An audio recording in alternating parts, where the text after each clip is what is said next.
bạn số đây bọn sa sa nó sa đang ở chế tì mê trái bạnในក្នុងវីដេអូនេះខ្ញុំបាទសូមលើកយកពាក្យសូដូចនឹងពាក្យប្លង់បាទដើម្បីធ្វើការបកស្រាយបង្ហាញបងប្អូនក៏ដូចជាអរលោកស្រីទាំងអស់បាទចំពោះបងប្អូនដែលមានចម្ងល់តើតើទៅនឹងពាក្យសូដូចពាក្យនៃដូចបញ្យលពាក្យផ្ទុយឬក៏វេយ្យាករណ៍នៅក្នុងភាសាខ្មែរសូមបងប្អូនធ្វើការខមមិននៅក្រោមវីដេអូបាទខ្ញុំបាទនឹងឆ្លើយឲ្យអស់ពីលទ្ធភាពបានចឹងដល់ទេដើម្បីកុំឲ្យខាតពេលវេលាយូរបាទសូមតាមដានដូចតទៅបាទទី1ពាក្យប្លង់គេសរសេរបចង្លោស្អុកនឹងងនេះយើងអានថាប្លង់ឋានៈពាក្យជាកិរិយាសព្ទដែលមានន័យថាលបដាក់អ្វីមិនឲ្យគេដឹងឈ្មោះខ្លួនបាទលបដាក់អ្វីមិនឲ្យគេដឹងឈ្មោះខ្លួនឧទាហរណ៍ប្លង់ឆ្នោតប្លង់សម្បត្តិចោលយករបស់មកប្លង់ឲ្យវិញបាទ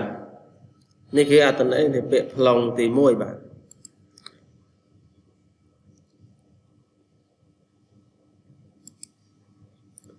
ទី2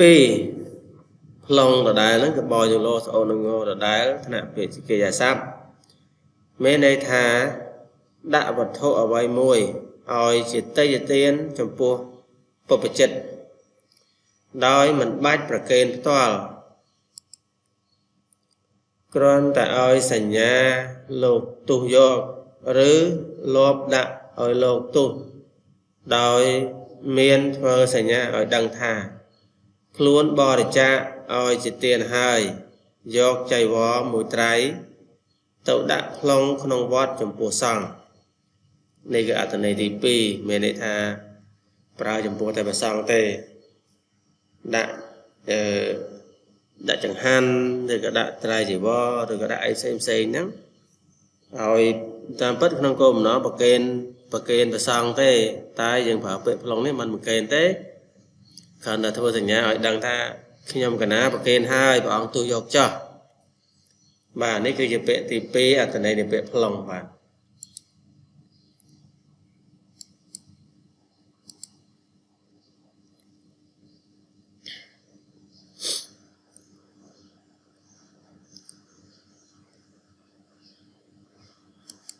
បាទចំពោះអត្ថន័យទី3នៃពាក្យប្លង់នេះឋានៈពាក្យជានាមមានន័យថា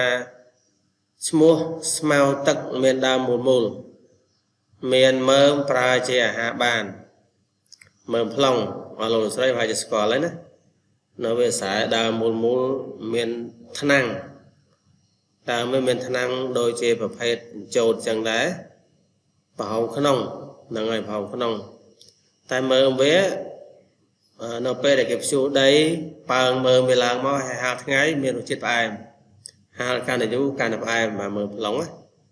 បាទចំពោះបងឬក៏បងប្អូនដែលនៅស្រែប្រកាសជាធ្លាប់បរិភោគហើយប្លង់នេះហើយដើមវាខ្ចីគេយកទៅឆាបានបាទឆាធ្វើជាអាហារបានចំពោះអត្ថន័យទី4នៃពាក្យប្លង់ឋានៈពាក្យជានាមមានន័យថាបណ្ដូលដើមស្រូវដែលចេញជាស្លឹកមូលពេលខូចលែងចេញផ្កាមានន័យថាបណ្ដូលដើមស្រូវដែលចេញមកហើយអត់ចេញផ្កាស្រូវទេអាហ្នឹងគេហៅប្លង់ដែរណាចេញមកមូលរៀងក្តៀនហ្នឹងអាហ្នឹងជាក៏គេហៅប្លង់ដែរតែដើមស្រូវទេ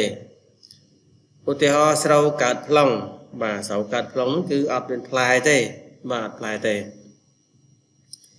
អញ្ចឹងចំពោះអត្ថន័យនៃពាក្យប្លង់ដែលខ្ញុំបានបង្ហាញនៅពេលនេះបាទសូមបញ្ចប់តែប៉ុណ្ណេះសង្ឃឹមថាវីដេអូនេះនឹងជួយជាប្រយោជន៍ដល់បងប្អូនជាក់ជាមិនខានបាទអញ្ចឹងសូមអរគុណសូមគោរពលាបាទបាយបាយ